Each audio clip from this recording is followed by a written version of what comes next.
Hello, everyone. Welcome back to the GSMC Basketball Podcast, brought to you by the GSMC Sports Network. As always, I'm your host, Mehrob Fatemi.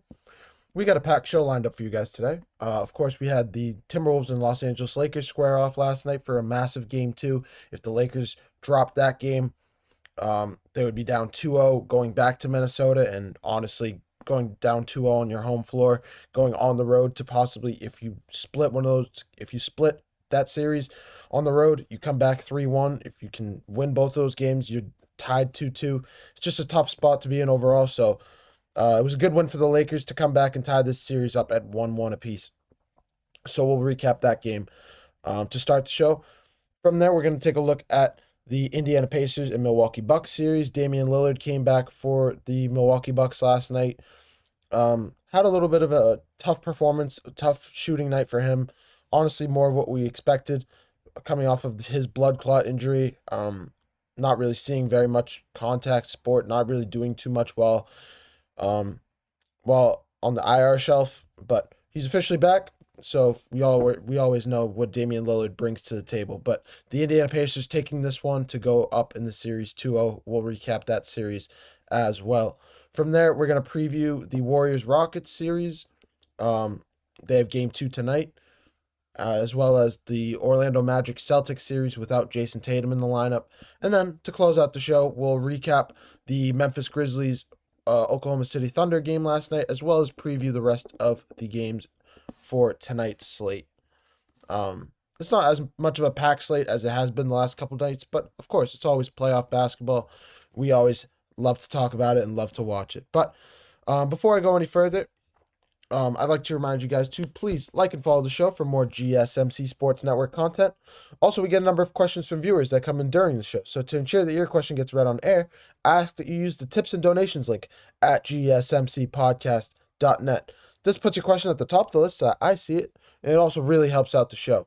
Again, the link is gsmcpodcast.net for all your questions and comments.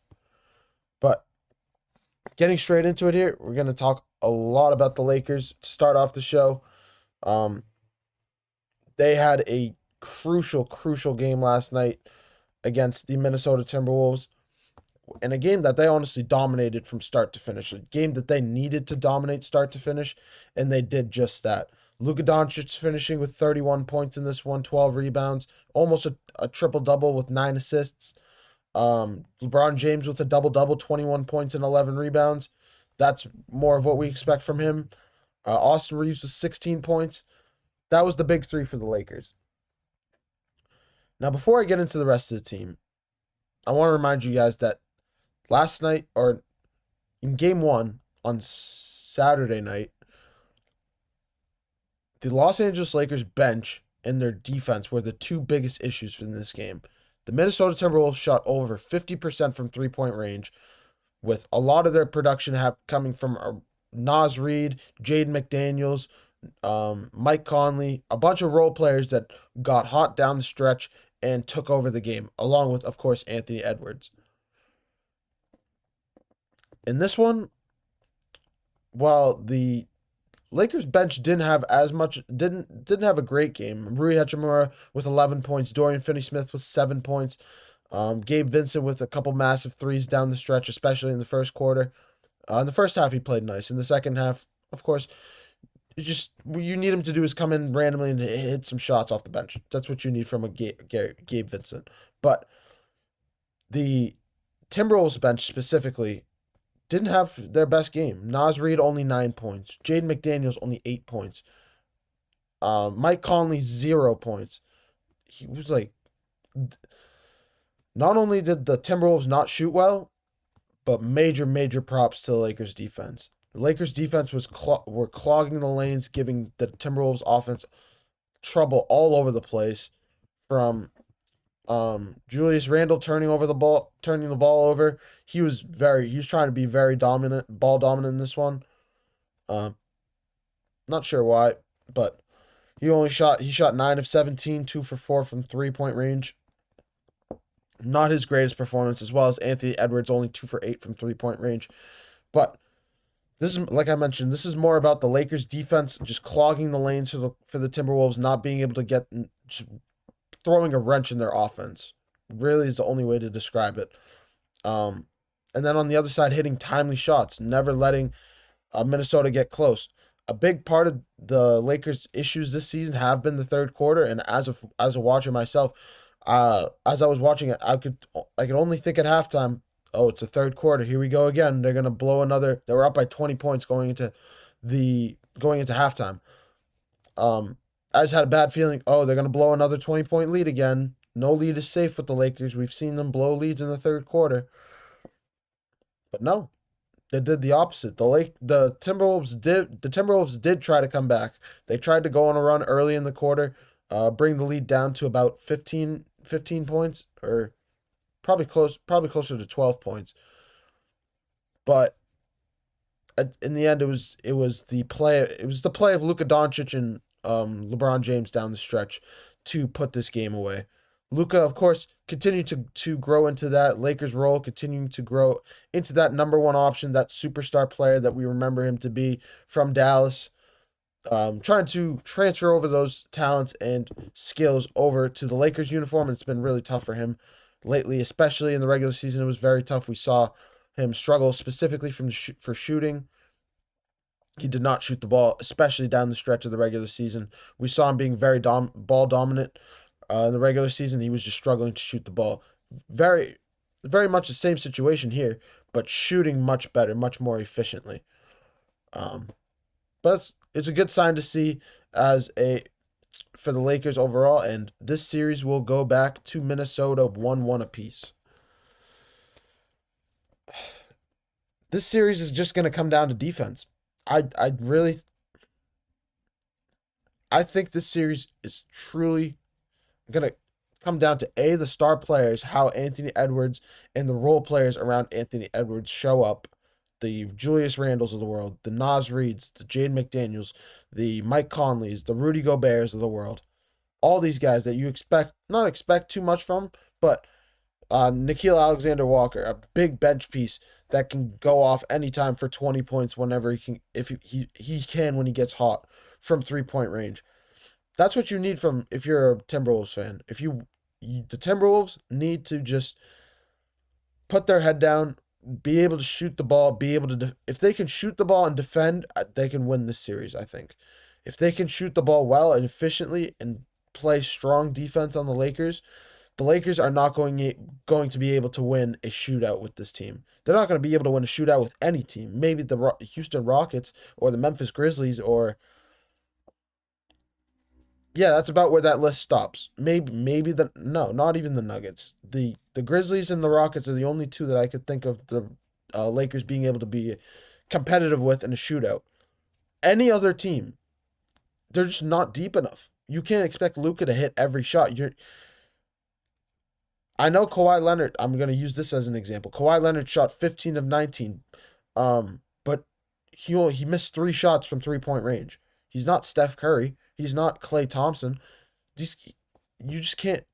The Lakers just are not deep enough to keep up in a shootout. They have to make the game scrappy. They have to throw a wrench in the Timberwolves' plans. They have to take momentum early. That was crucial for them last night.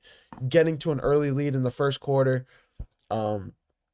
getting to their spots, making sure they took control of the game early on. That is exactly what the Lakers need to do if they want to be successful in this series. If they want to be successful in Minnesota, because Minnesota is going to be ready for them.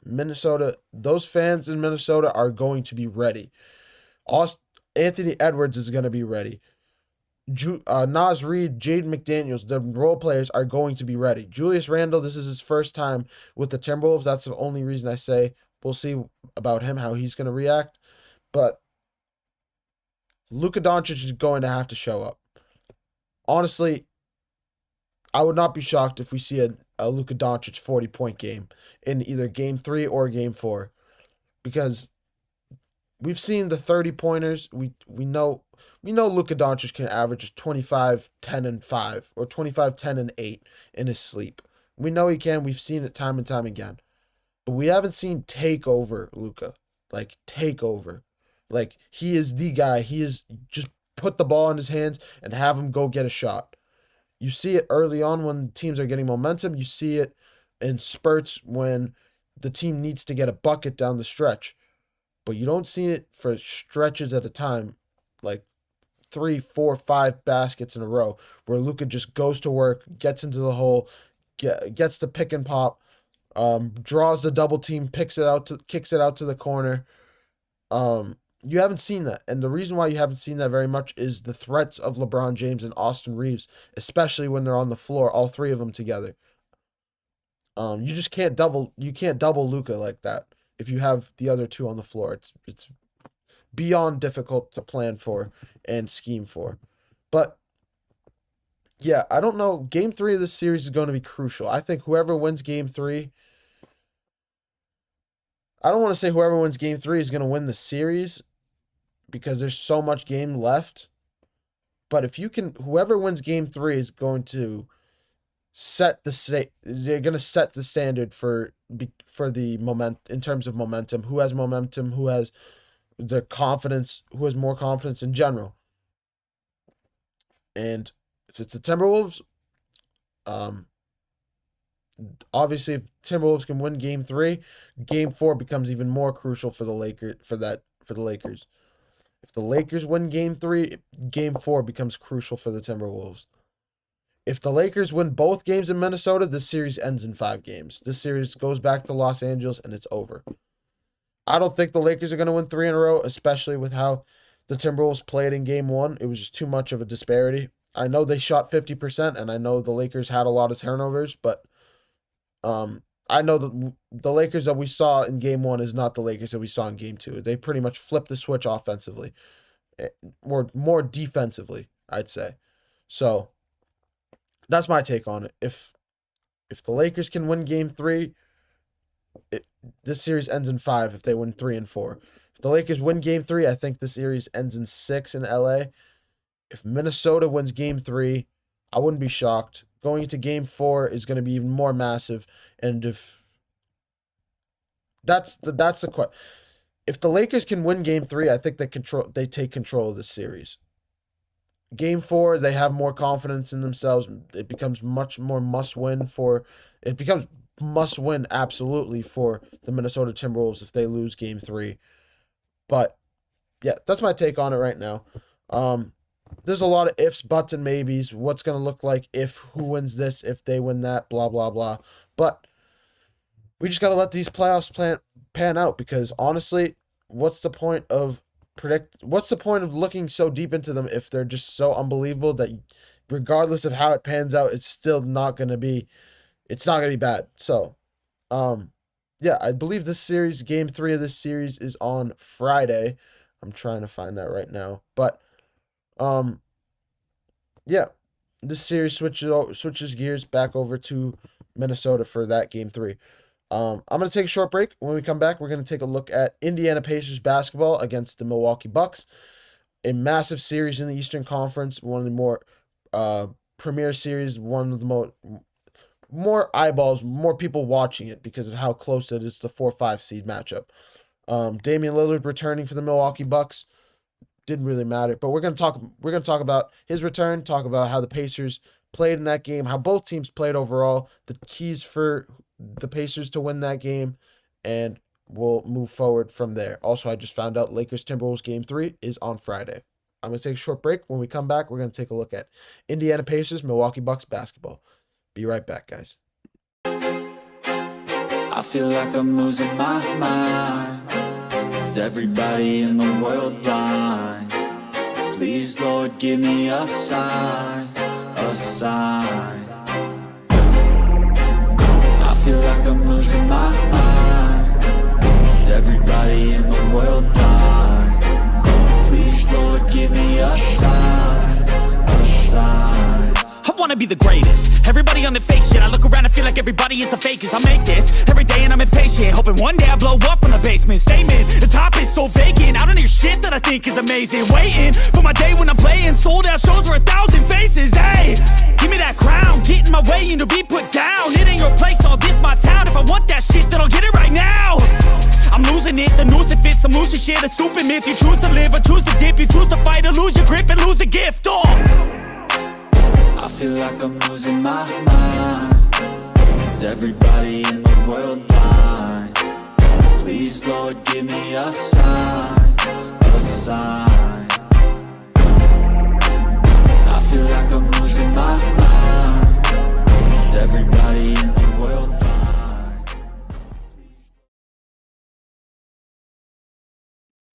Hello, everyone. Welcome back to the GSMC Basketball Podcast, brought to you by the GSMC Sports Network. As always, I'm your host, Mehrob Fatemi. I apologize for that. Getting into our next segment here, we're going to take a look at the Indiana Pacers and Milwaukee Bucks series. Damian Lillard returning for the Milwaukee Bucks last night after missing, I wanted to say 3 weeks, but it's really 4 weeks now.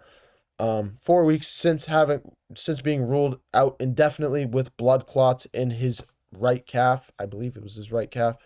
Obviously an injury you don't want to mess with. He can't, obviously, real quick, if you have issues with your blood clot, if you have blood clots in your veins and your body starts producing more blood as you playing sports, as you're running up and down the court, you need more oxygen, your heart's pumping more blood through your veins. It can cause a heart attack, plain and simple, and it can be fatal and can be permanent damage if Damian Lillard played with that injury. So no questions asked why he didn't play, why he took the time to himself. What is a little bit crazy is how fast he's come back since the injury. An injury that we saw Chris Bosh retire because of, and an injury that we've heard a lot of doctors over the last couple weeks or last couple days since Damian Lillard's been, since he's returned back to the lineup. A lot of people have said that Damian Lillard, this injury is just not something you come back this quick from. It's unusual, and it's honestly incredible that he's come back this quick. Is that a good thing, though, or is that a bad thing? Being off of blood thinners, not really doing too much. When you're on blood thinners, you're just kind of sitting on the couch and not doing a whole lot. Just relaxing, letting your body rest. You can't do anything physical because of the possibility of tearing a muscle.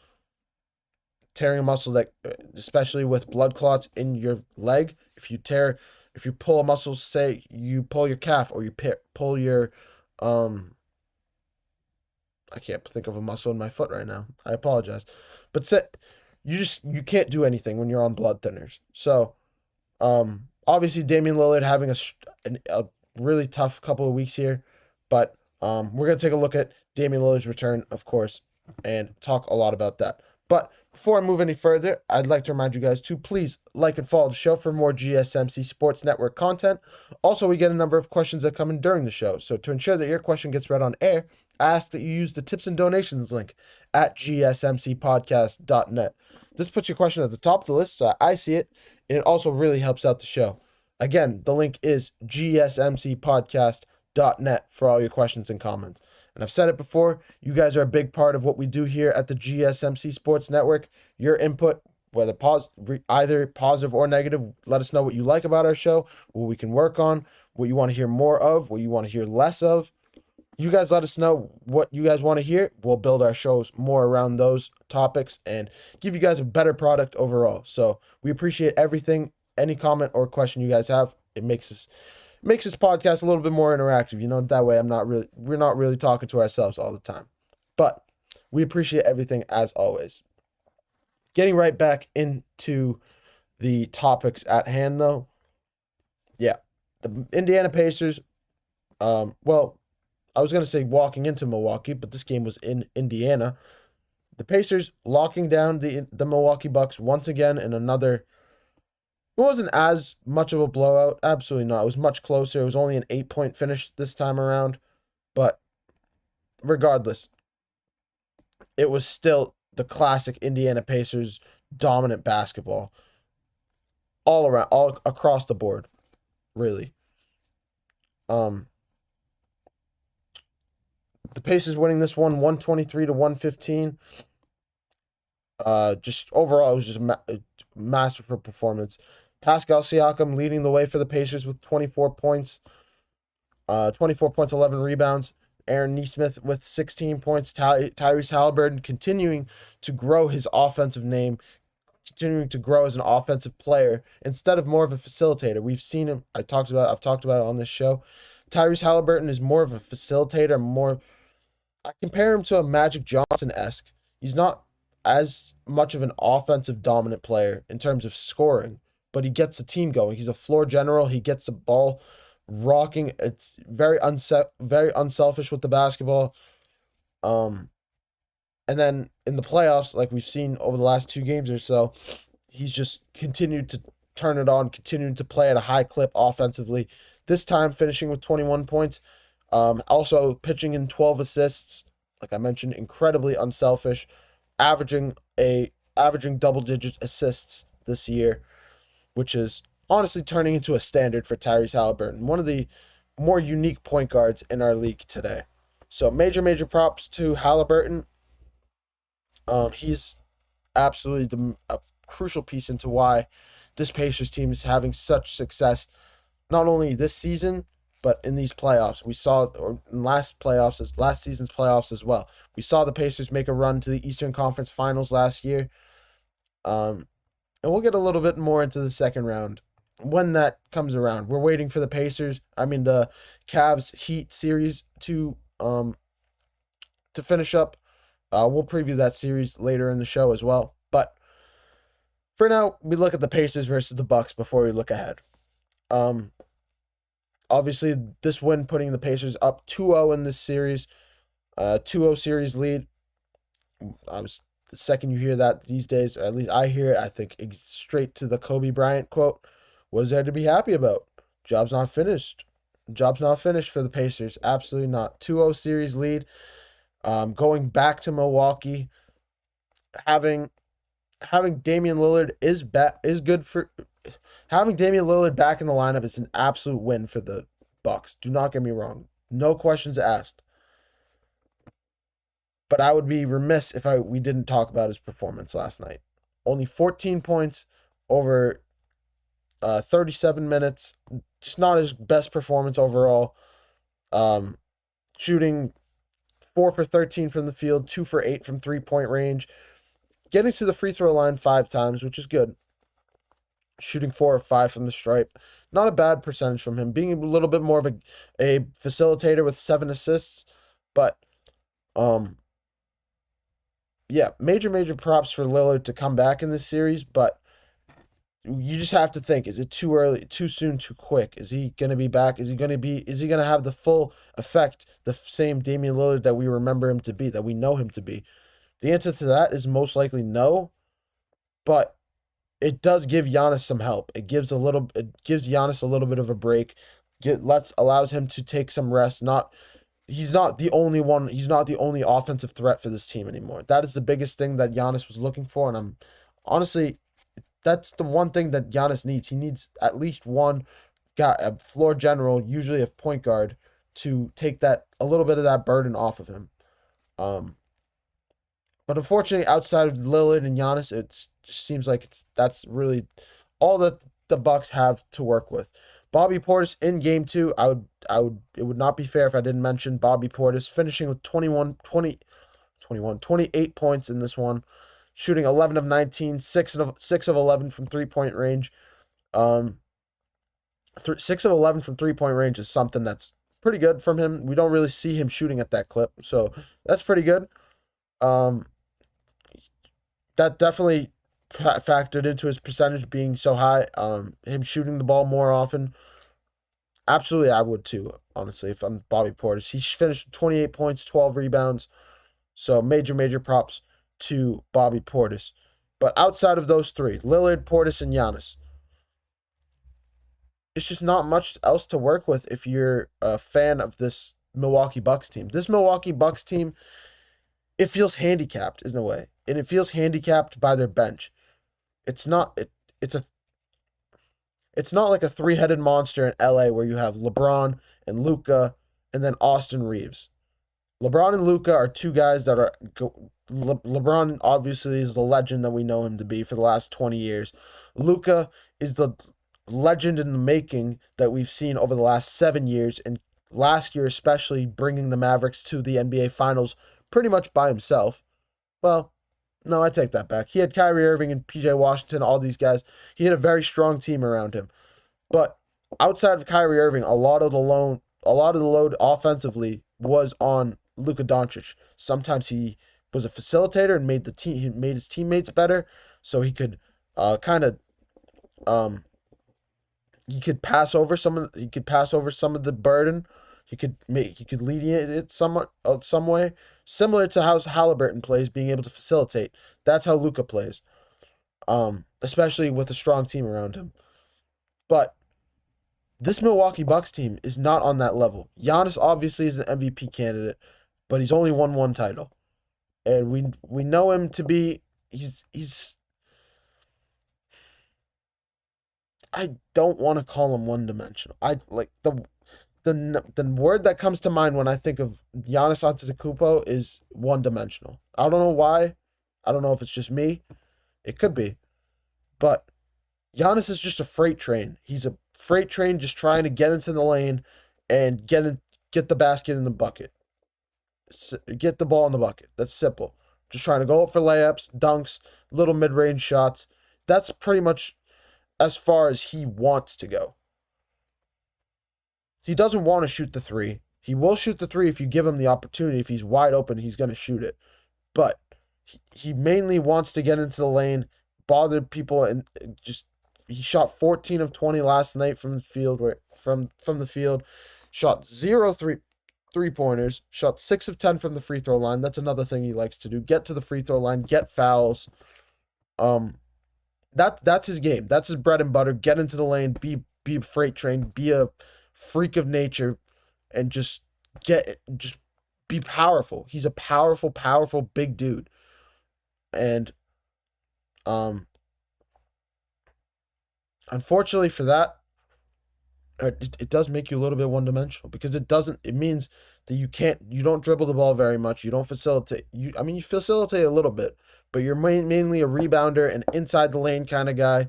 Push the pace, but yeah, push the pace with how fast he is. But you're just not a facilitator. You're not a shooter. You're not going to be able. You don't want to shoot the ball. You just want to power your way into the lane. You need a guy like Damian Lillard that can facilitate for you, that can get you open. You need a guy like back in the day, like Chris Middleton, that you could rely upon as a shooter, as a pick and pop shooter. You attack the interior, pop it outside to Chris Middleton to shoot the three. That's what you need. Or you draw the double team right off the bat, driving into the lane, and you pop it back out to Chris Middleton. Or you ask Chris Middleton to take the ball and shoot a basket as a reliable scorer. You need a three-pointer, you give the ball to Chris Middleton to score that three-pointer. Or you give it to Damian Lillard to score that three. You don't give it to Giannis. Giannis is awesome, but he's just not. He's not a floor general. He's not the guy that you want leading your team as a point guard, being a point guard-esque kind of player. That's where I'm trying to say with that. So this Bucks team is definitely hobbled. They have a lot to work on this offseason. They definitely need to add another piece if they can, another star player to this mix, and it has to be the right star player. If you can get, say, I don't think he's going to be on the market, but say if you can get your hands on a Kyrie Irving, or you can get your hands on a Klay Thompson. Even I don't think Klay Thompson wants to go anywhere outside of Dallas. I'm trying to think of anybody else. Donte DiVincenzo, get one of the guys from Minnesota. The same way Minnesota has all the guys. You need one of them. You need either a Naz Reid, a Jaden McDaniels, Mike Conley, Donte DiVincenzo, Nickeil Alexander-Walker. Get any of these guys. These are the types of guys you need. You need more shooters. Your team is it's very built on big men. You brought in Kyle Kuzma to be more of a shooter for this team. He shot 0 for 3 last night from three-point range, 5 for 10 from the field. Not his best performance. But overall, you just need more shooters around Giannis so he doesn't have to worry about it so much. He can draw the double team. He can draw the people into the paint when he drives in, and he can pick and pop to the outside.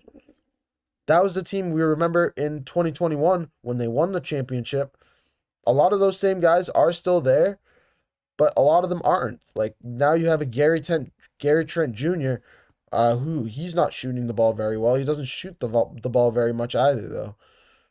You have Bobby Portis shooting 6 of 11 from three-point range. That's honestly the only reason, outside of Portis, not a lot of people shot the ball well last night. I didn't mention this. Giannis finished with 34 points and 18 rebounds in this one. But that's enough ranting about the Milwaukee Bucks. I just really want them to do better because I love Giannis. Giannis is honestly one of the better premier players in the NBA, and he just deserves more help than what he gets. But this series switches over to Milwaukee for Game 3. I believe this game will also be on Friday. Let me double check that right now. But this game 3 of the series will take place on Friday at 8 p.m. Will be one of the circled games because if Milwaukee loses Game 3, this series is over. Plain and simple. This series ends in a sweep. If they go down 3-0, this series ends in a sweep. And if it ends in a sweep, there are more conversations to be had about Giannis' future. But we'll have Giannis' future conversation for another day. Coming up next, we're going to take a look at we're going to preview the Houston Rockets versus the Golden State Warriors. One of the more premier series in the Western Conference. I know it is a 2-7 matchup, but one of the more interesting 7-2 matchups in the NBA right now. I'm going to take a short break, and when we come back, we're going to preview that series, Game 2, later tonight. Looking for your daily fix of sports talk without having to pay for it? GSMC Sports Network is available on YouTube. Just search GSMC Sports Network. Get your fix of daily sports talk shows on YouTube, absolutely free. NFL, college football, NBA, MLB, MMA, UFC, fantasy football, and so much more. GSMC Sports Network has shows running all day long, with new sports shows starting every 2 hours. Just like on your favorite cable sports channel, except GSMC Sports Network is absolutely free. Just search GSMC Sports Network on YouTube to catch one of your new favorite shows, like the GSMC College Football Podcast, Chip Shot Football Podcast, Hoops and Heels Women's Sports Podcast, GSMC Basketball Podcast, and so many more. Check it out for yourself. GSMC Sports Network, now available on YouTube absolutely free. Search GSMC Sports Network on YouTube right now.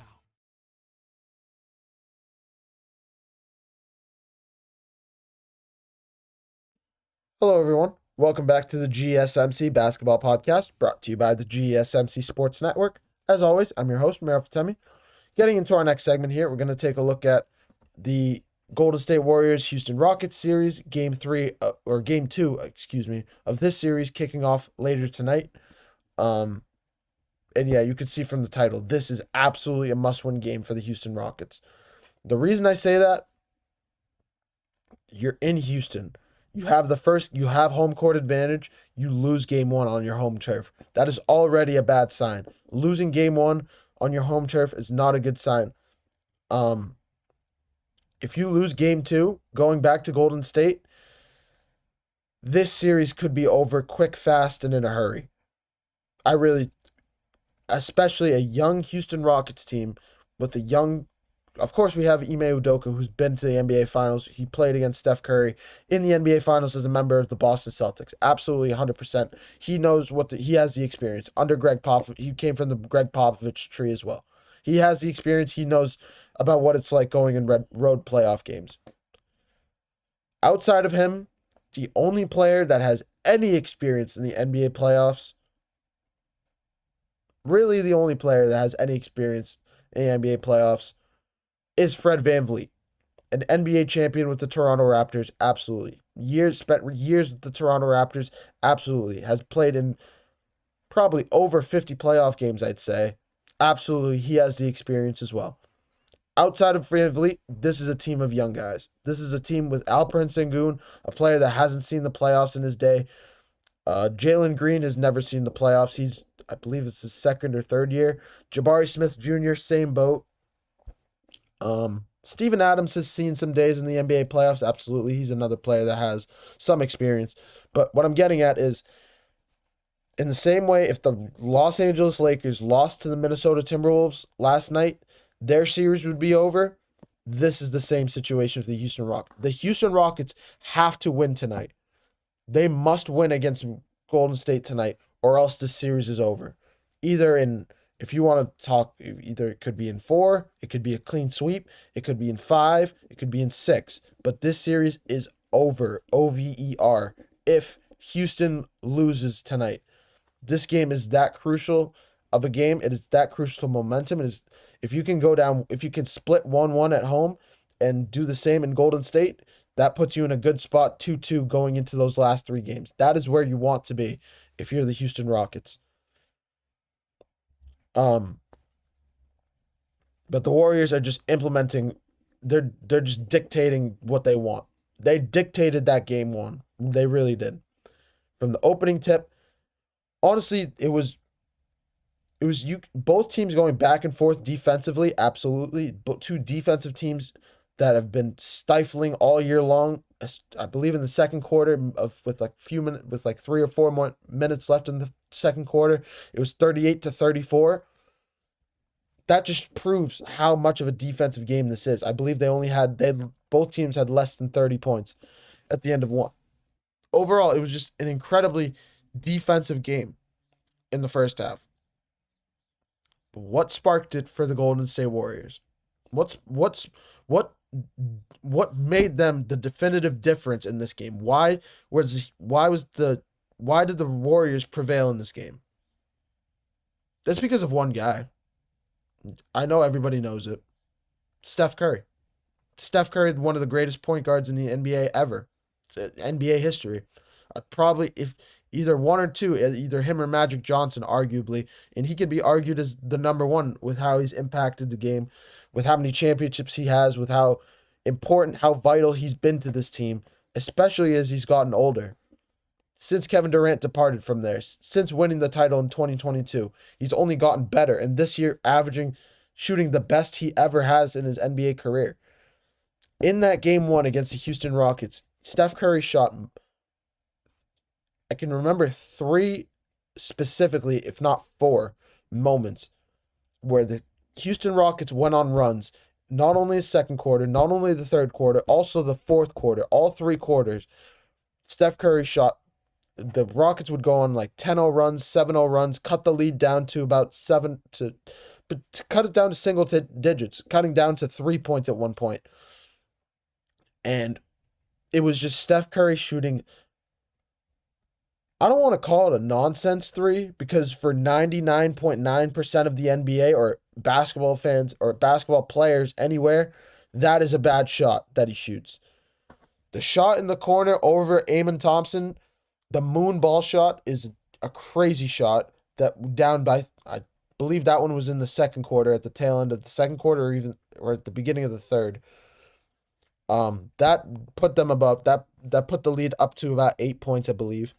Another one at the top of the key, or not top of the key, top left of the key, from another 35 feet out from the logo, from the Toyota Center logo, also over Amen Thompson, another moon ball. That one is the one that I remember vividly, because it was 76-73 before he shot that, and that goes in, makes it a 6-point game, destroys any momentum that the Houston Rockets had.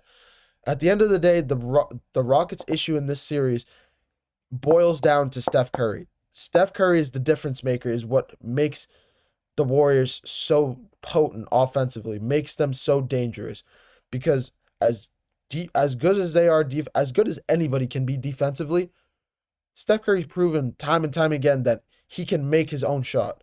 Any player that can create his own shot the way Steph Curry does is a top 5 talent in the league. It's a unique talent to be able to create your own shot. And it's what sets the stars from the superstars, I'd say. Because what I just mentioned, a stifling defense like the Rockets had, both teams in a stalemate. What is the team that breaks that? What is the team that starts to pull away, that starts to set themselves apart?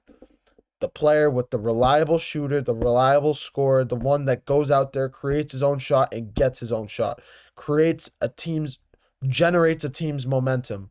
Being a team's generator in that way, an energy bunny, that is Steph Curry. And that is so unique, and that's why Steph Curry is in that MVP conversation, one of the most valuable players in this year, in the NBA period, in NBA history, in NBA today, in general. He's still a top 3 point guard in the NBA, no question. He's a top 2 point guard of all time, no question.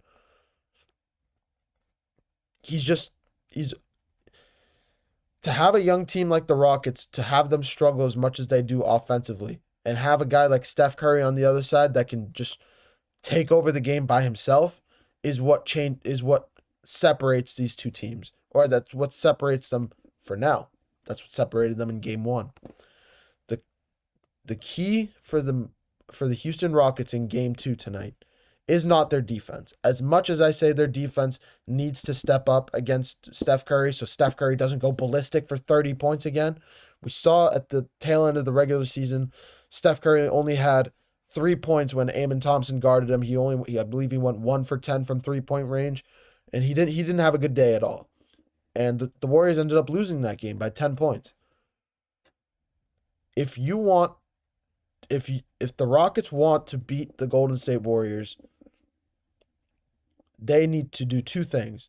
They need to shoot the ball better than they did in game 1. They shot atrociously in game 1. Amen Thompson, Fred VanVleet. Fred VanVleet shot 2 of 13, I believe, from 3-point range. Kept shooting them because he's the only shooter on this team. Jalen Green having a very porous night, having a mediocre night. Not his best game at all.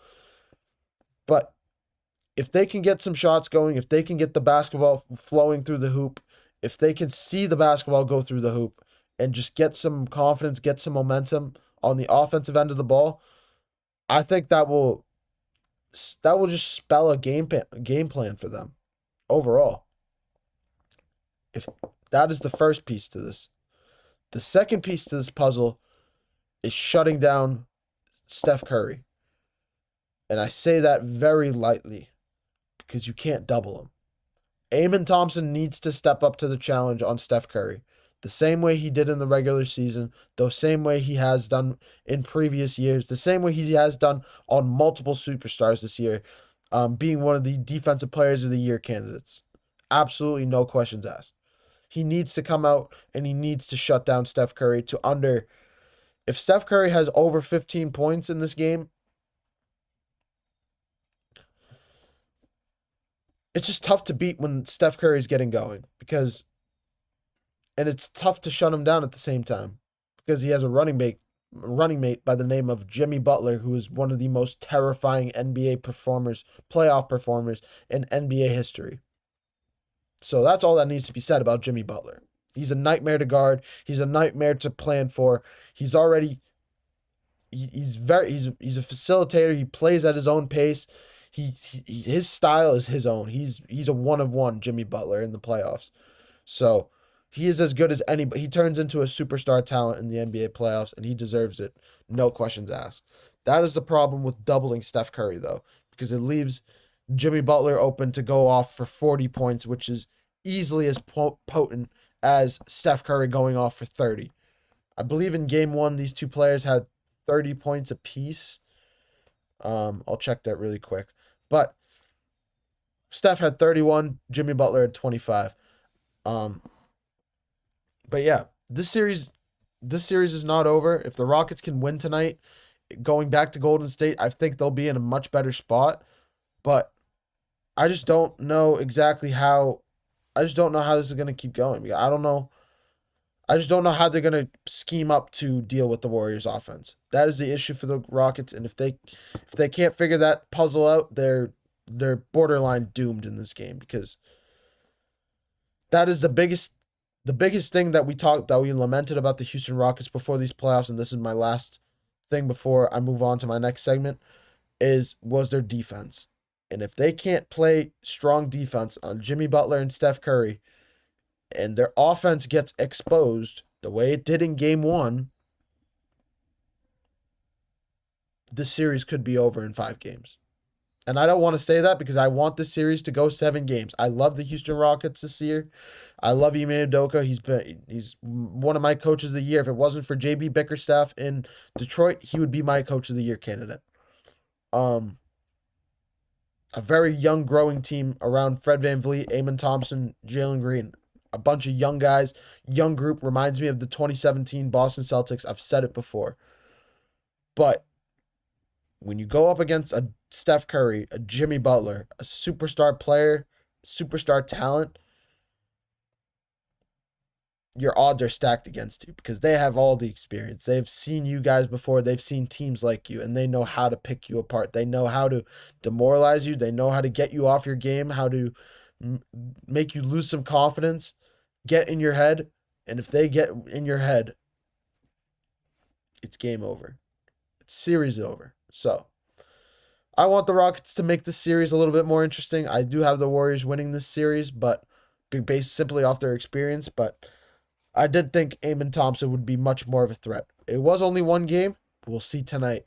If they lose tonight, we've said this before. If they lose tonight, this series is over. In 4 or 5 games, one of the two.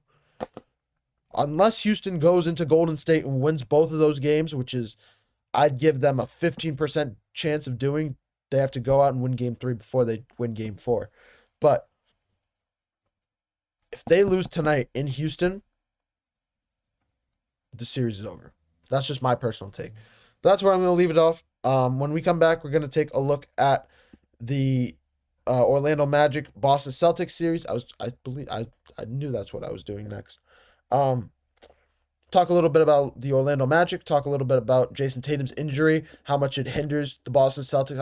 I touched on it a little bit yesterday, but officially the news coming out about his wrist.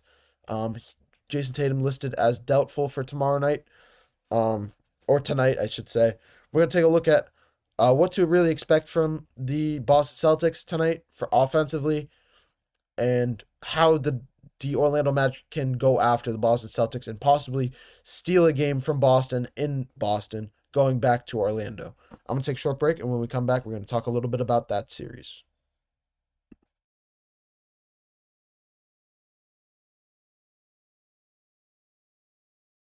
For the best and latest podcasts available anywhere, go to the podcast app on your cell phone and type in GSMC. To access free content-rich podcasts on health and wellness, book reviews, sports, entertainment, relationships, social media, movies, technology, finance, and even weird news. Subscribe and download the GSMC Podcast Network's family of shows, available everywhere podcasts are found.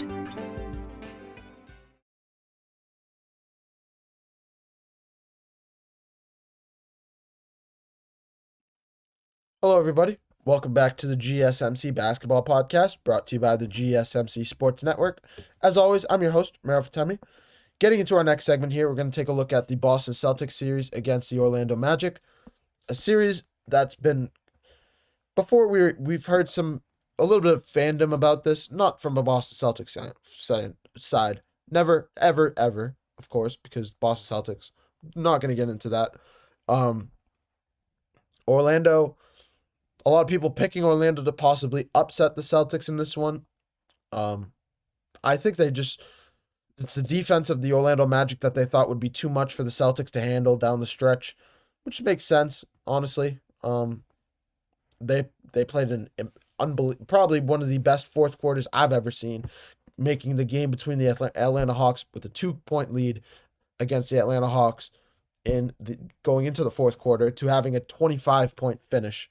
Just an unbelievable run overall, and a young, feisty Orlando Magic team that has a lot to prove.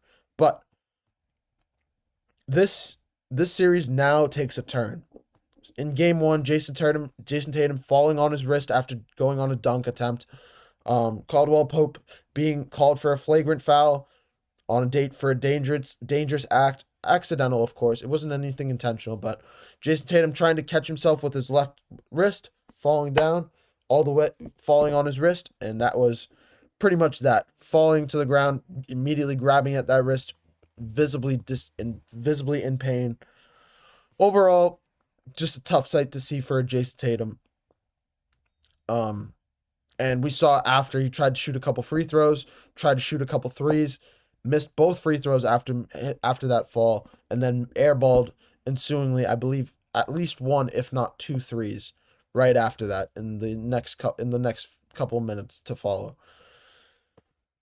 Without Jason Tatum on the floor, what happens to this team? That's the major question. That is the burning question. In Game 1, it was the Derek White, Peyton Pritchard show. Peyton Pritchard specifically finishing with 19 points, really being an energizer bunny in the first half, keeping the Celtics close with the Orlando Magic. Pritchard's 3-point shooting was on point in that first half, shooting 4 for 6 from 3, 6 for 8 from the field. Just an efficient night for Peyton Pritchard. Kind of casually what we expect from Peyton Pritchard these days, especially as he was just announced as the Sixth Man of the Year award winner. Also, Derek White shooting 10 of 18, 7 of 12 from 3. Classic Derek White numbers, finishing with 30 points. Whenever he finishes with 30 points, you know that three ball was going down. He loves it. He shoots it a bunch. He's averaging over 40% from 3-point range this year, and he's one of the best in the business at what he does. So, where does the pressure go without Jason Tatum in the lineup now for the Boston Celtics? Jaylen Brown having a little bit more of an anemic night in game 1, shooting 6 of 14, 0 for 2 from 3-point range, 16 points. Not his best performance. There are videos out there. I wish I could I probably should play the video. I don't have the video right now. There is a video going around of Jason Tatum and Jaylen Brown just shooting pregame and just missing every shot. Just could not get a basket for their life. Could just be a pre-playoff hangover, pre-playoff slump. A lot of these players sitting a lot of games as we finished the last month and a half of the regular season, as they were set in stone as the 2 seed, trying to go after the Cleveland Cavaliers for the 1 seed, but couldn't get the job done. I believe they finished like 3 games behind or so. Regardless, without Jason Tatum in the lineup, 2 things happen. 1, Paolo Banchero. I want to check that before I say that. I believe they'll put Paolo Banchero on Jaylen Brown now. He was the guy guarding Jason Tatum down the stretch in game 1. But they can key on Jaylen Brown, number 1. They can throw a Jonathan Isaac. Well, they'll probably I'll take that back. They'll throw Isaac on Jaylen Brown. They'll probably throw Banchero on Derek White. They'll just be able to defensively lock down the Celtics much better, I'd say. That is the one thing that the Magic have going for them. This plays in their favor because with the Celtics missing possibly their number 1 offensive threat, more weight leans on Jaylen Brown, but also leans on the Drew Holidays and Derek Whites of the world being able to shoot the ball. Drew Holiday has been kind of iffy shooting the ball this season, has not shot it very well. In this one, shooting 3 for 4 from 3-point range, having all his points being threes. But Drew Holiday going to need to turn it up a little bit. If he can average closer to 13, 14 points a game in this series, I think the Celtics will be in a good spot if he can get closer to those numbers. 13, 14, 15 points a game. That's really all you need. You just need Drew Holiday to pick up some of the slack that Jason Tatum leaves behind. Kristaps Porzingis as well, not having his best shooting day, 1 for 8 from the field in game 1. You know that's a little bit of an anemic performance from Kristaps Porzingis. They were playing him pretty tough. Their physicality was up all game in this one. We know the Orlando Magic love playing with physicality, with Mo Wagner, with Franz Wagner. Both of those guys were definitely keying in on Porzingis, making life tough for him.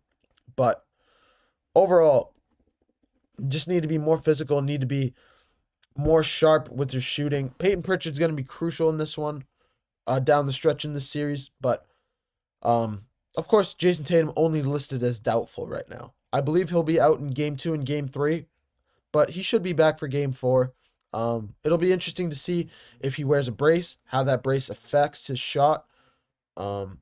We're not going to officially get the word on what's actually wrong with him. We will not see that until after these playoffs.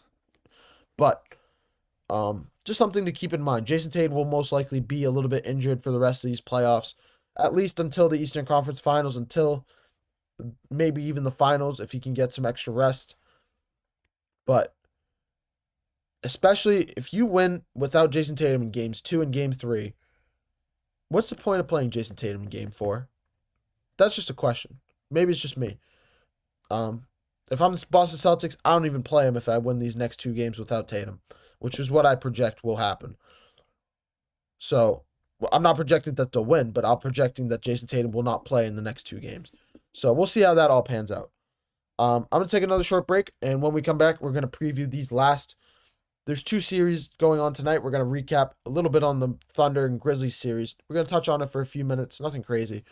There's a little bit of nuggets of information I want to throw in there about that game because it was still a game. It was an interesting game.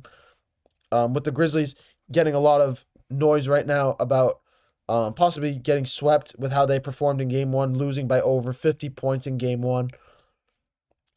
So we're going to talk a little bit about that series and then preview the Miami Heat Cleveland Cavaliers Game 2 tonight, as well as there's another Game 2. I can't remember it. I apologize. Magic Celtics we talked about. We'll preview Heat Cavs and recap Memphis Grizzlies when I come back. Be right back, guys. Stay tuned.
Hello, everyone. Welcome back to the GSMC Basketball Podcast, brought to you by the GSMC Sports Network. As always, I'm your host, Mehrob Fatemi.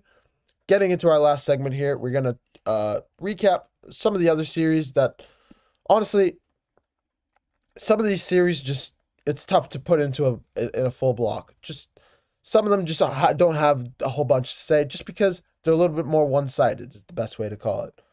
You got to respect teams, especially in the NBA playoffs. A lot of teams cannot be counted out. A lot of players getting a lot of heat, specifically when we start talking about the Memphis Grizzlies and Oklahoma City Thunder series. There's one player in particular that got a lot of heat after that game, after being benched in the second half.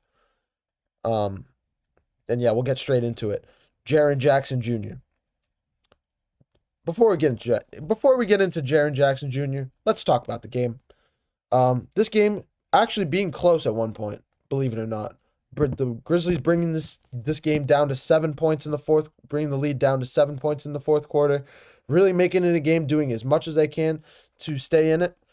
But yeah, there was really one player that has to be noted in this one.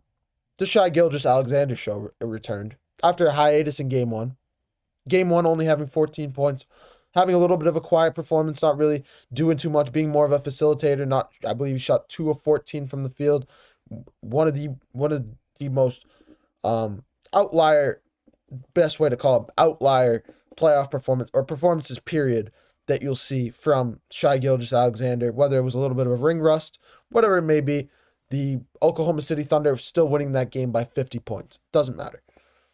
This one, different story. Shai Gilgeous-Alexander scoring 27 points in this one. Still shooting pretty anemic. 10 of 29 from the field. He shot 29 shots. 3 of 10 from three-point range. Only 4 free throws attempted.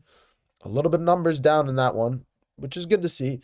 The referees being a little bit lenient with the foul calls, being a little bit more allowing a little bit more physicality. We've seen it in other playoff series, the Boston Celtics, Orlando Magic, Detroit Pistons, New York Knicks series, Clippers, Nuggets series. You see it across the board. Physicality, playoff basketball go together like bread and butter, and you have to be a little bit more lenient when it comes to foul calls in the NBA playoffs. So No questions asked. Makes sense there. Shai still finishing with 27 in this one. Jalen Williams with 24. And then we get to Chet Holmgren. Chet Holmgren with 20 points and 11 rebounds, still being a dominant threat on the offensive glass, still having a double-double. In game one, he also had a double-double. And that brings me right to my next point. Jaren Jackson Jr. Jaren Jackson Jr., a player that was absolutely dominated across the board in game one, only getting benched in the second half, having 4 points, 3 rebounds, 2 assists as his stat line, shooting 2 of 13 from the field, 0 of 4 from 3-point range. A player that we've known him to be a defensive threat, a duo with Ja Morant for the Memphis Grizzlies that has been pretty potent. We've seen when they're on the same page, when they're working together, this offense be lethal in the open court, moving very freely with Ja Morant pushing the pace. Absolutely. And we've seen Jaren Jackson Jr. being a lob threat. But in that one, being benched in the second half. Plain and simple. Marvin Bagley coming in and finishing with 17 points, being a force, using his size and his girth and his strength to pretty much bully Chet Holmgren. That is what you have to do against Chet Holmgren. You have to bully him in the paint. Because a player like that, when you're tall, we've seen it with other players like Victor Wembanyama, with Chris Bosh as well. When you reach a certain height, it's just tough for you to be bigger. You don't have as much weight to you. You don't have as much strength. You don't have as much muscle. And it's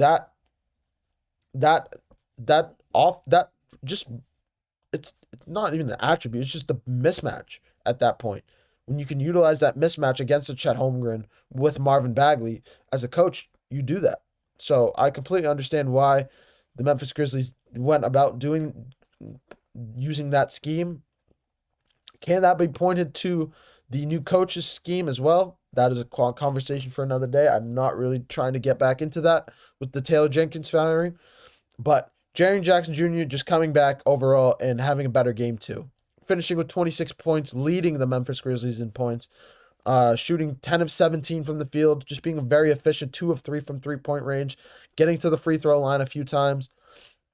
Just overall a much better performance from him. Still struggling on the boards in terms of being able to get on the boards against Chet Holmgren.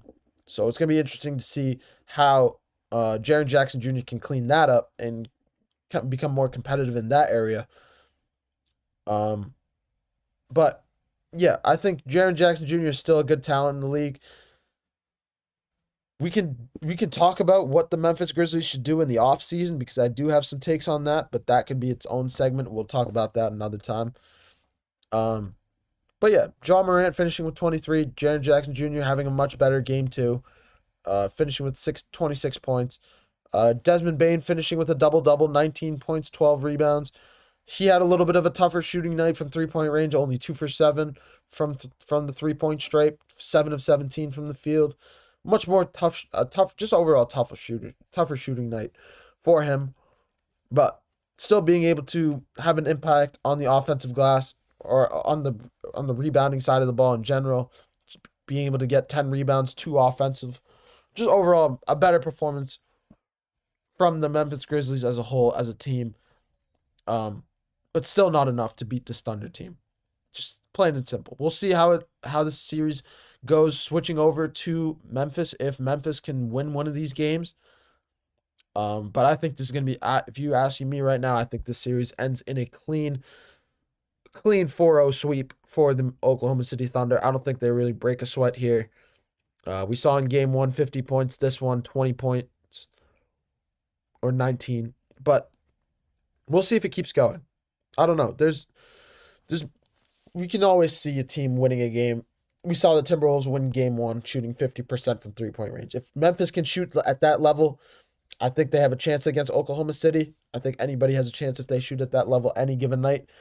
So we'll see how it all goes. But from there, we're going to take a look at the other game 2 happening tonight.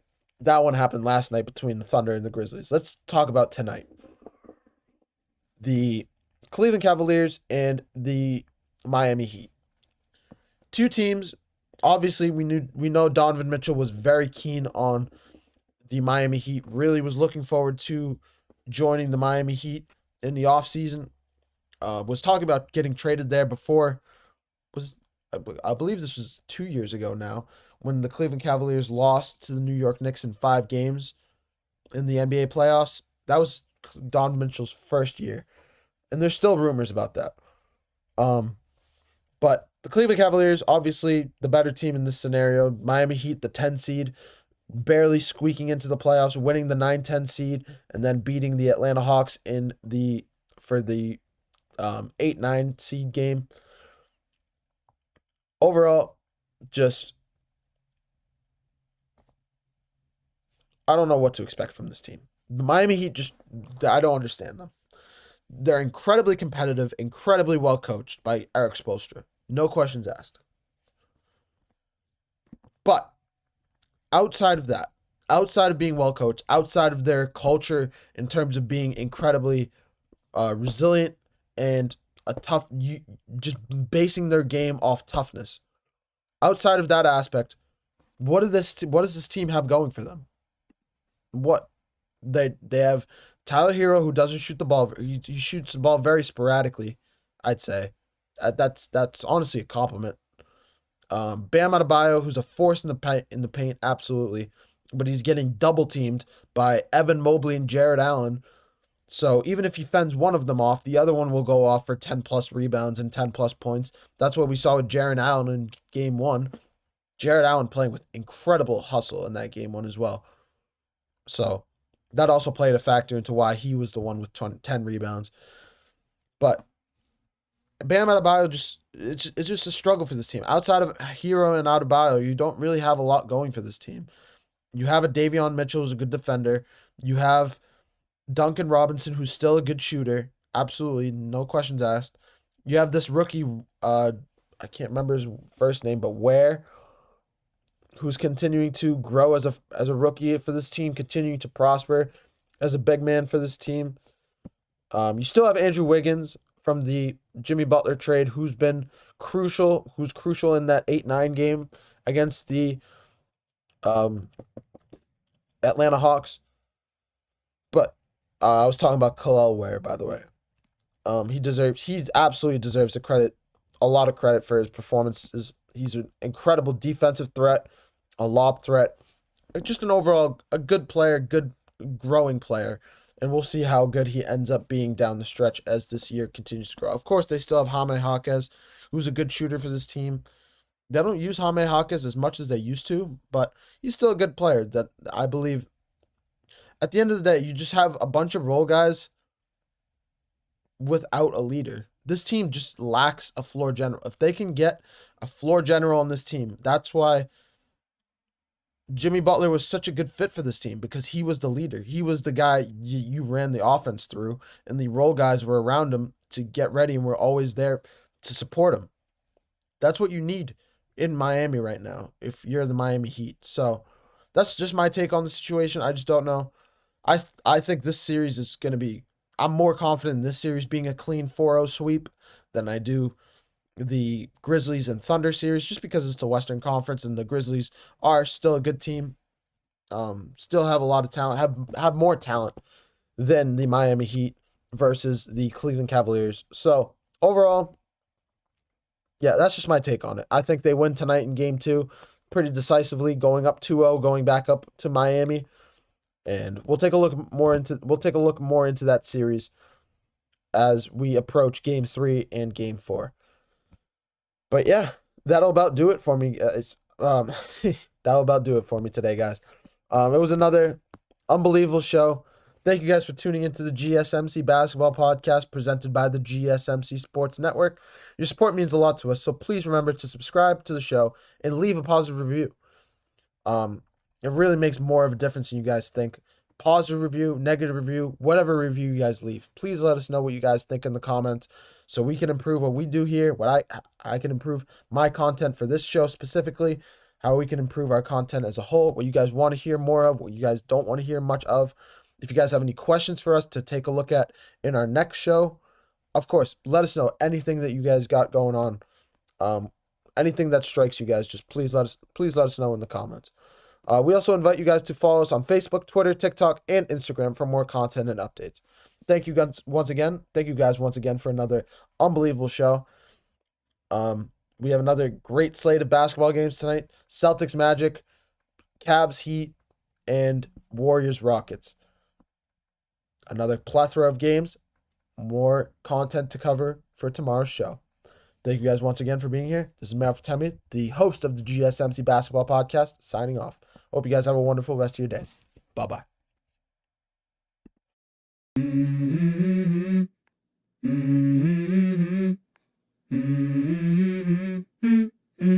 Let's go. I wake up to a little bit of drool on my pillow, feel like it's gonna be a bad day. Yeah, I'm tired of shit, and the coffee ain't hit yet, damn it.